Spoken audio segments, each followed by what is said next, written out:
नमस्कार दोस्तों, मैं हूं नवीन कुमार और आज की कहानी भोपाल की है। भोपाल के निशातपुरा इलाके में सलीम खान का परिवार रहता है। सलीम खान सिक्योरिटी गार्ड था, यानी सलीम एक मामूली नौकरी पेशा इंसान था। उसकी पहली शादी शहनाज नाम की एक लड़की से हुई थी। लेकिन शादी के कुछ दिनों बाद कुछ ऐसे हालात पैदा हो गए कि बहुत जल्द शहनाज से उसका तलाक हो गया। सलीम को चिंता होने लगी कि अब दूसरी शादी कैसे होगी, क्योंकि वह एक साधारण आदमी था। मगर किस्मत ने उसका साथ दिया और कुछ ही समय बाद जैसे तैसे करके उसकी दूसरी शादी शहनाज से हुई। दूसरी बीवी से सलीम के 7 बच्चे हुए। सलीम फकीर बिरादरी से था, जहां ज्यादातर लोग भीख मांगते थे, इसलिए परिवार बढ़ने की उसे कोई चिंता नहीं हुई। बच्चे जब थोड़े बड़े हो गए तो वह भीख मांगने लगे। वहीं दूसरी ओर सलीम की पत्नी भी आस पड़ोस के घरों में साफ सफाई करने और खाना बनाने का काम करने लगी। कुल मिलाकर सारा घर अपने खाने पीने का इंतजाम खुद ही कर लेता था। हालांकि उनकी जिंदगी में शौक पूरे नहीं हो सकते थे, पर जैसे तैसे उनका गुजारा हो रहा था। इसी बीच सलीम की दूसरी पत्नी भी उसे छोड़कर चली गई तो सलीम ने 33 वर्षीय शबनम नाम की एक महिला से शादी कर ली। शबनम भी तलाकशुदा थी। उसके पास 2 बच्चे पहले से थे। सलीम से शादी के बाद वह 2 बच्चों की मां और बन गई। अब उसके परिवार में 11 बच्चे हो गए थे। शबनम समझदार और सुलझी हुई महिला थी। वही अपने और सलीम के सारे बच्चों की परवरिश कर रही थी। 11 बच्चों के बावजूद सलीम ने शबनम के रहते हुए आयशा से चौथी शादी कर ली। लेकिन उसने इस बात को शबनम से काफी समय तक छिपाए रखा।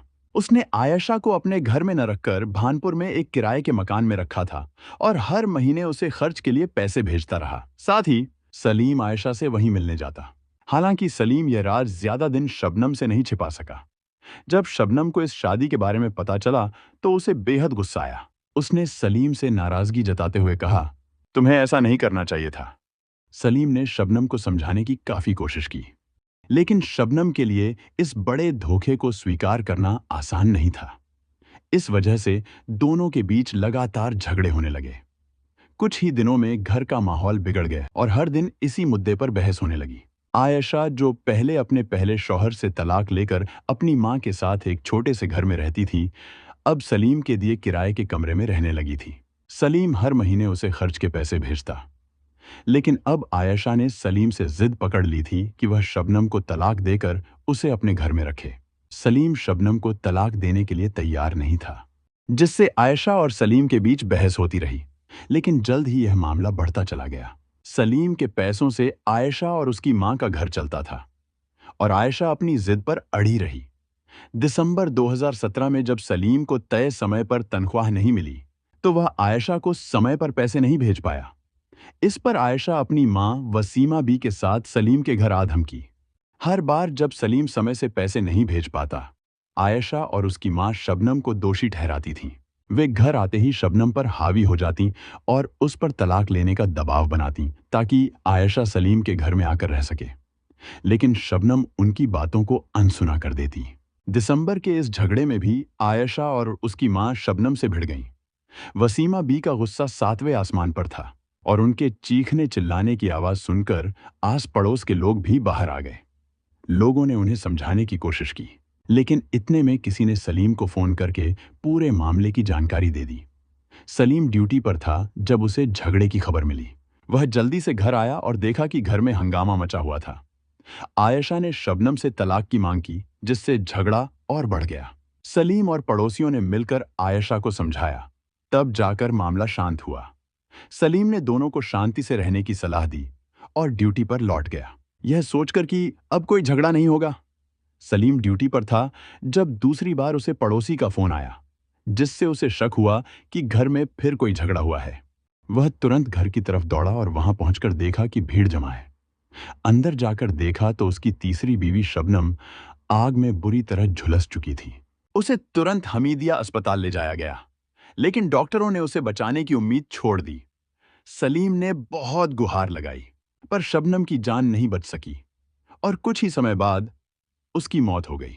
4 जनवरी 2018 को आयशा अपनी मां वसीमा बी के साथ सलीम के घर पहुंची, जहां उनकी शबनम से तलाक को लेकर बहस शुरू हो गई।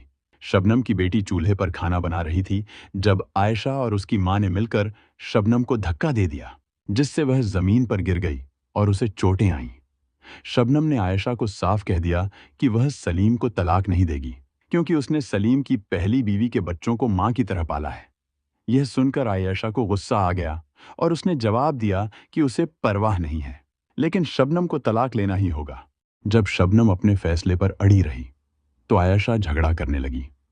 इसी बीच वसीमा बी ने अपनी बेटी से कहा, देखती क्या है, इस करमजली के ऊपर केरोसिन डालकर आग लगा दे।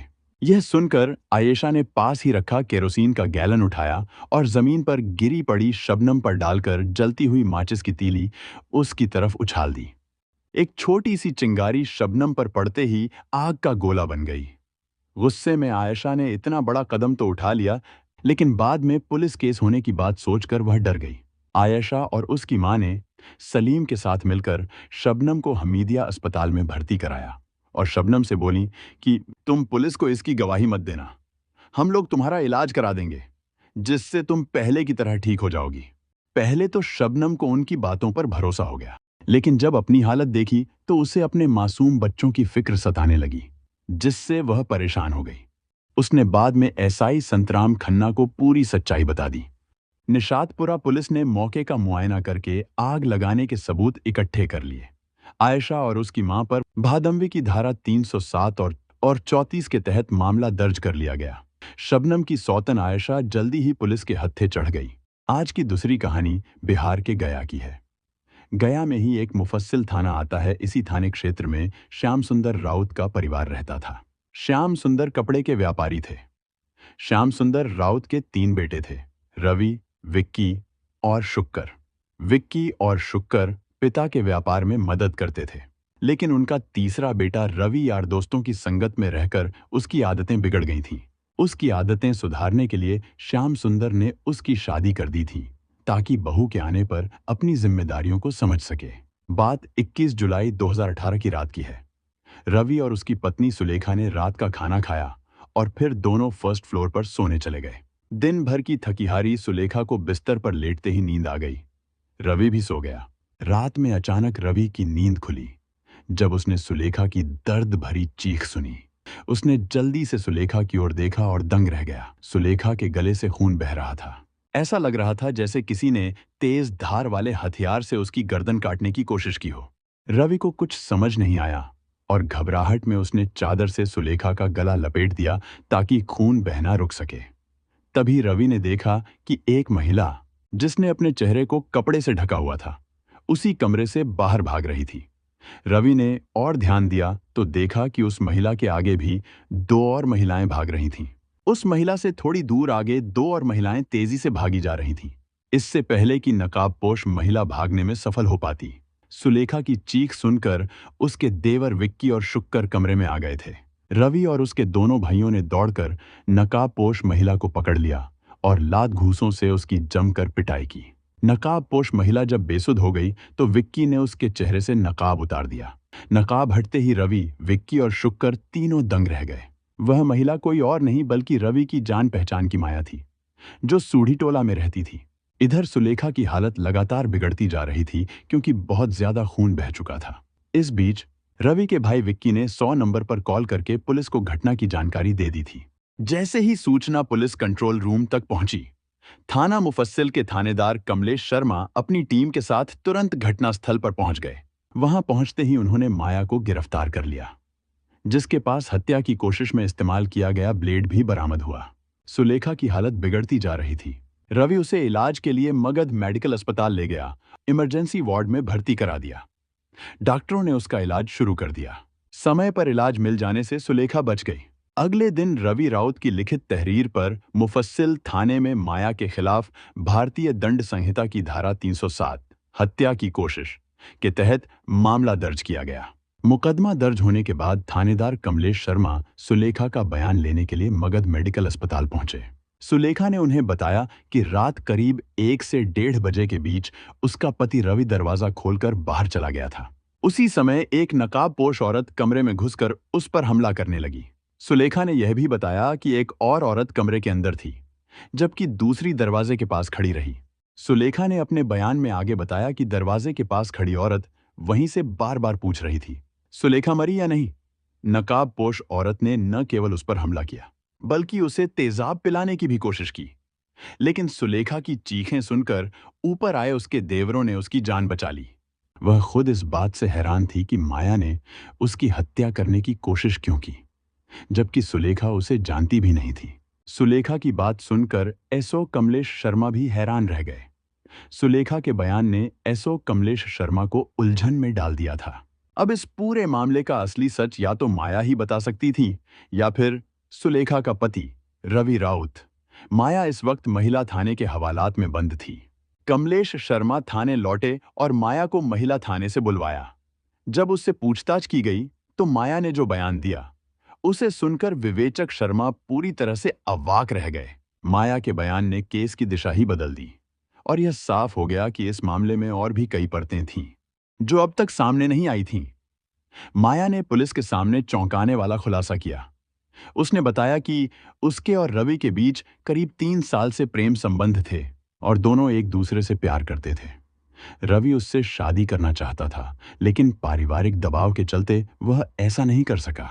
माया अपने बयान में एक एक राज खोलती गई, जिससे मामला और भी पेचीदा हो गया। माया के बयान से केस में एक दिलचस्प मोड़ आ गया। पुलिस ने माया की बातों पर भरोसा करते हुए रवि से पूछताछ करने के लिए मगध मेडिकल अस्पताल का रुख किया, लेकिन वहां पहुंचने पर पता चला कि रवि वहां नहीं था। उसकी जगह सुलेखा के पास उसका छोटा भाई विक्की बैठा हुआ था। जब पुलिस ने विक्की से रवि के बारे में पूछा तो उसने बताया कि रवि शायद घर पर होगा। एसओ कमलेश शर्मा ने रवि को अस्पताल बुलाने के लिए एक सिपाही उसके घर भेजा, लेकिन जब सिपाही वहां पहुंचा तो रवि घर पर भी नहीं था।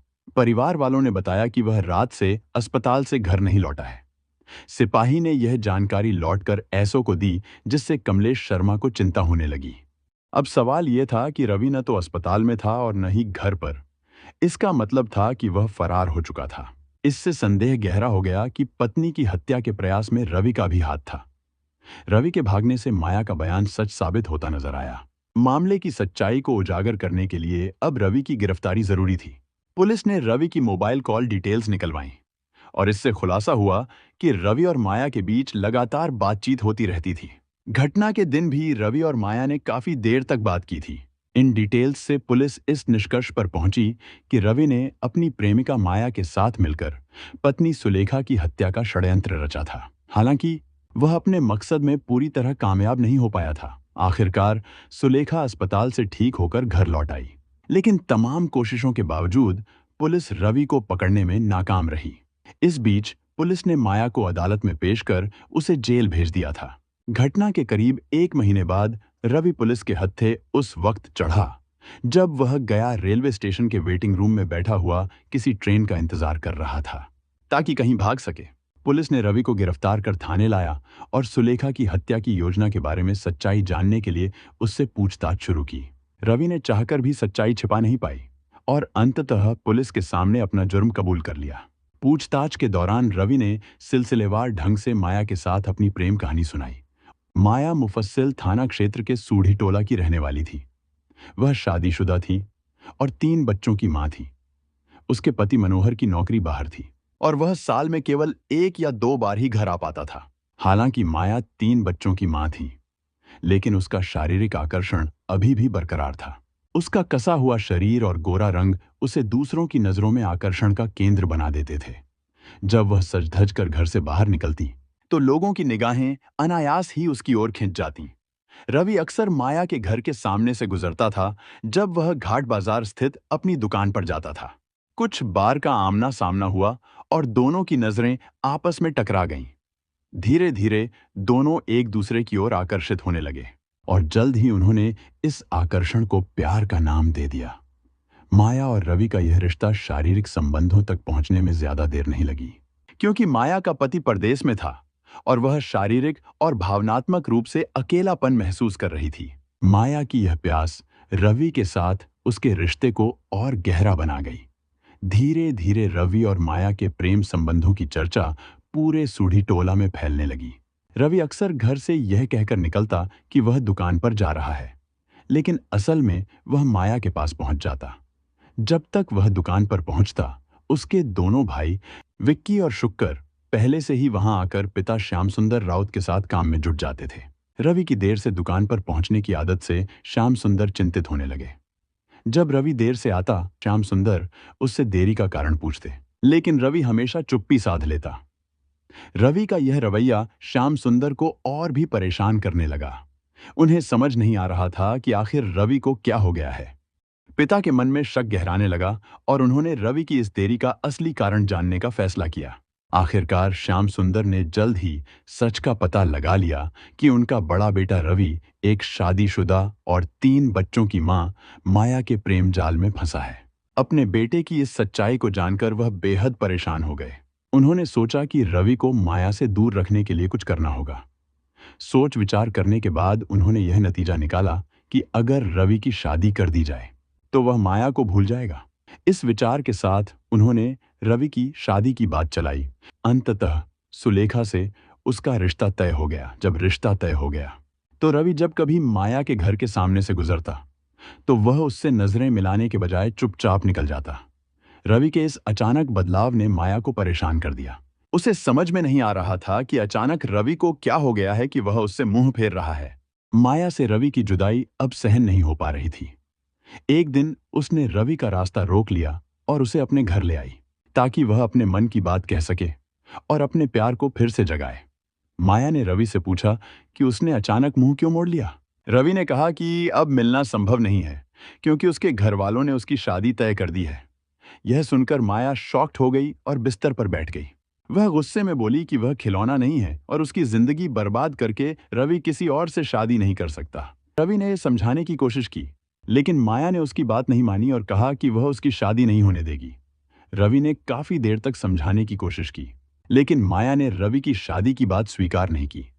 उसने खुलकर धमकी दी कि अगर उसने किसी और से शादी की तो इसका अंजाम उसे भुगतना पड़ेगा। उस दिन के बाद से रवि ने न तो माया से बात की और न ही मिला। माया को यह विश्वास नहीं था कि रवि उसे धोखा देगा और किसी दूसरी लड़की से शादी कर लेगा। उसकी बेवफाई से माया घायल नागिन सी बन गई और उसके सीने में बदले की आग धधकने लगी। हालांकि माया बदला लेने की सोच रही थी, लेकिन उसकी जुदाई में वह खुद भी काफी तड़प रही थी। वहीं रवि भी माया के बिना विरह की आग में जल रहा था। अंततः 1 महीने बाद वह माया के पास लौट आया। रवि ने माया से कहा कि वह अपने माँ बाप की खुशी के लिए सुलेखा से शादी तो करेगा, लेकिन उसे कभी पत्नी का दर्जा नहीं देगा। वह मौका मिलते ही उसे हमेशा के लिए अपने रास्ते से हटा देगा। रवि की इस बात पर माया ने सहमति जता दी। रवि की शादी के बाद सुलेखा को रास्ते से हटाने के लिए माया ने शादी से पहले ही योजना बनाने में जुट गई और उसने अपनी योजना को सफल बनाने के लिए पूरी गंभीरता से काम करना शुरू कर दिया। बहरहाल वह दिन भी आ गया जिसका रवि और माया को इंतजार था। 15 जुलाई 2018 को रवि की शादी सुलेखा के साथ हो गई और सुलेखा मायके से विदा होकर ससुराल आ गई। दूसरी ओर माया का आना जाना बंद हो जाने से ईर्ष्या की आग में जल रही थी। रवि भले ही माया के पास नहीं जा रहा था, लेकिन फोन पर दोनों की अक्सर बातें होती थीं। माया उसे बार बार उसका वादा याद दिलाती रहती थी और रवि कह देता था कि वह जल्द ही अपना वादा पूरा करेगा। शादी